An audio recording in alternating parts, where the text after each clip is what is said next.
बिस्मिल्लाहिर्रहमानिर्रहीम। अस्सलाम वालेकुम वरहमतुल्लाह। आज की ब्रेकिंग न्यूज़ के साथ बेनकाब न्यूज़ पर मैं हूं अदील मिर्ज़ा।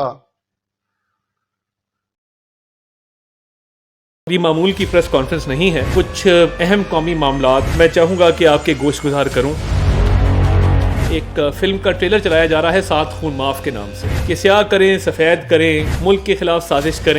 हुकूमत ने पीटीआई पर पाबंदी का फैसला किया है और इसका ऐलान किया है। हम समझते हैं कि ये आइन जमहूरियत और पार्लिमानी पूरे निज़ाम के साथ एक मज़ाक़ खेज़, घोंडा और मोहलक फैसला है। ये हुकूमत अभी मामूल की प्रेस कॉन्फ्रेंस नहीं है, कुछ अहम कौमी मामलात मैं चाहूँगा कि आपके गोशगुजार करूँ।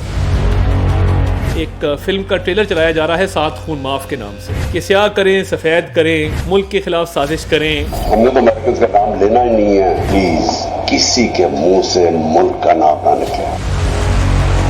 मुल्क को तोड़ने की साजिश करें, बैरून मुल्क लॉबी करें, लॉबिंग फर्म्स हायर करें, पाकिस्तान के खिलाफ करारदादें मंजूर करवाएं, फॉरेन पॉलिसी को नुकसान पहुंचाएं। लेकिन हमने करना ये है ना कि आज ये खत लिख के और वो जो IMF वाली जो एस्टर है उसको कॉपी भेज देंगे। 9 मई के हमले करें।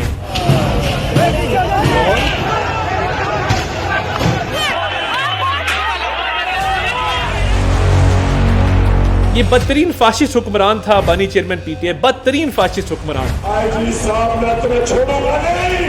जो डराता है वापस लाओ उसको। और वही गालम गलोच का कल्चर जिसने सोसाइटी में तकसीम पैदा की, भाई को भाई से लड़ाया, बाप को बेटे से लड़ाया, माँ को बेटी से लड़वाया। रेड लाइन क्रॉस हुई तो आज कैंट की रेड लाइन भी क्रॉस हो गई। आज अवाम आई भी है, कोर कमांडर के घर के बाहर भी खड़ी है और अंदर भी जा चुकी है। इंकलाब मुबारक हो, फौजियों से जान छुड़ाएंगे, फैसला आवाम करेगी। कि हमारे तहम्मुल, हमारी दानिशमंदी को जो कमजोरी समझा गया है, आज मैं इसका भरपूर जवाब देना चाहता हूं और बिल्कुल क्लियर अनएम्बिगुअस वर्ड्स में देना चाहता हूं कि नो मोर। बहुत हो गया इस मुल्क के साथ खिलवाड़। पाकिस्तान और तहरीक इंसाफ एक साथ नहीं चल सकते, मैं बिल्कुल आपको क्लियर कर दूं। इन तमाम तर चीजों को देखते हुए हम ये समझते हैं कि तहरीक इंसाफ पर पाबंदी लगाई जाए।